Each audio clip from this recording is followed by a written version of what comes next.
Pastikan tonton video ini sampai habis untuk anda faham kenapa harga emas naik ataupun kuasa beli yang jatuh. Save video ini untuk rujukan masa depan anda. Emas adalah sebagai aset penyimpan kekayaan sebenar, manakala kekayaan yang disimpan dalam bentuk duit kertas hanyalah bersifat maya. Pada bila-bila masa, kekayaan itu boleh hilang begitu sahaja. Sebab wang kertas boleh dimanipulasi oleh kerajaan yang tidak bertanggungjawab, sedangkan emas tidak boleh dimanipulasi oleh siapa-siapa pun.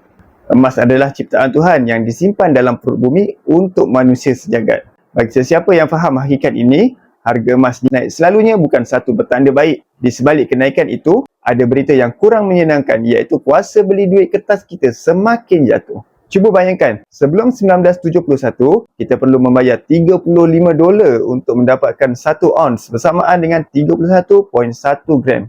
Sekarang kita perlu membayar lebih $1,000 untuk dapatkan emas yang sama beratnya. Persoalannya, harga emas naik ataupun kuasa beli duit itu semakin jatuh. Dari satu sudut, ya, memang harga emas semakin naik. Dari sudut yang lain, sebenarnya duit kertas kita semakin jatuh. Sebagai contoh yang mudah, pada tahun 1980-an, harga sebiji karipap di Malaysia sekitar 10 sen. Untuk dapatkan karipap yang sama dan saiz yang sama, kita perlu membayar 5 kali ganda, iaitu bersamaan dengan 50 sen. Jadi, dah faham tentang emas dan nak mulakan menabung emas dengan ilmu?